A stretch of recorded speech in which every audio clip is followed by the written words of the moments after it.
light good? It's plenty of light. Light, very good. All right, what's up guys? Joe here, Performance Auto Solutions number 3. We've been putting a lot of work this week. The painters came, they prepped the walls. This is our dyno room. You've seen this window. But if you look down, you've also done it. Me personally, I didn't do it. Dan Buddy did it. He used an excavator. That was a big to-do.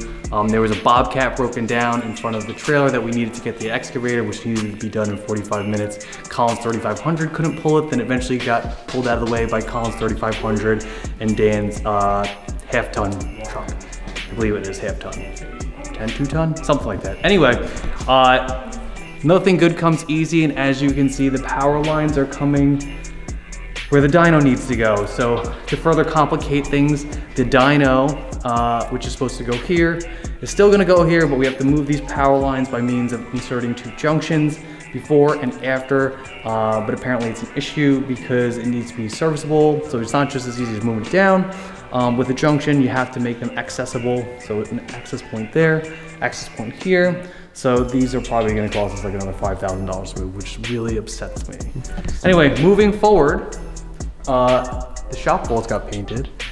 These lights got installed. We had ordered 36 to start, but I think we finalized the number at 40. So I had to order another dozen to complete this look. Colin, correct me if I'm wrong.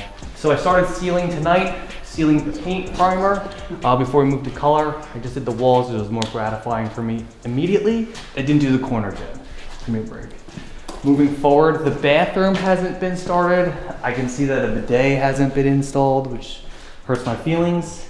But Colin says you can do it after the fact, which probably means he's brushing it under the rug. Very Colin thing to do. Yeah, very Colin thing to do, which is okay, I get it. Listen, things come easy. The next thing that we did, all the drywall sanding was done. This is the outside, which is not a major concern. The inside was done as well. But it's still important because we paid, a professional to do it, which you did a great job, you did it fast. Could have been faster, but between you and I'm happy it's done because we were doing other stuff. Come with me over here. Since we last spoke, there was a bathroom on this side, of which was demoed, and also another vestibule, which was unit 3. That was also demoed. Thank you, Joey, Nikki, Mark, who came that day and helped us knock that down. And Troy actually helped. That was amazing. I haven't seen him in a long time, but he did. He got dirty. Over here, there's still the tile that was the bathroom. It's got to be picked up before we start framing out what it will be the engine assembly room. In the last video, we had spoken about this room. It was very dark. You guys couldn't see anything, but this is where the stairs was here. You see this mark here. And this was the room that was enclosed. Right. Now it's opened up. Right. So on the other side of the wall, which is the 4th quadrant, this is not all of it. There's more over here.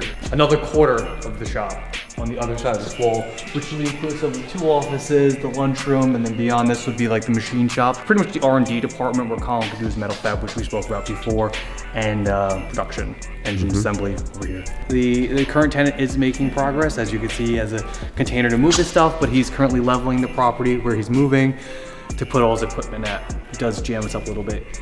The next thing you'll see in the video, you'll see that the epoxy floors are done. The showroom will be painted, the lights will be in, and the lifts are gonna come over here probably in 2 or 3 weeks. That's what I'm shooting for. April 4th is our anniversary, so I'm really pushing to have the grand opening then, but it's really, I don't know, it's kind of ambitious. But shoot for the moon, or shoot for the stars, land on the moon, right? That's what they say? Yes, sir. I live by that motto. Things are gonna get jammed up a little bit. I am getting neck surgery, spinal fusion, so Pat's gonna be taking care of a lot of business, so be nice. My right hand. Be my nice. Right hand as it happens. And I was just trying to get as much done as I can before then. It sucks because I like to be involved, and like I'm gonna have to kind of take it back a little bit. Okay. But I trust Colin. He's my best friend. He's gonna take care of business, and we'll be over here soon. Soon, very soon. So like and subscribe, check out our next video. There will be so many changes. Most importantly, the epoxy floors. Yes, sir. Definitely coming soon.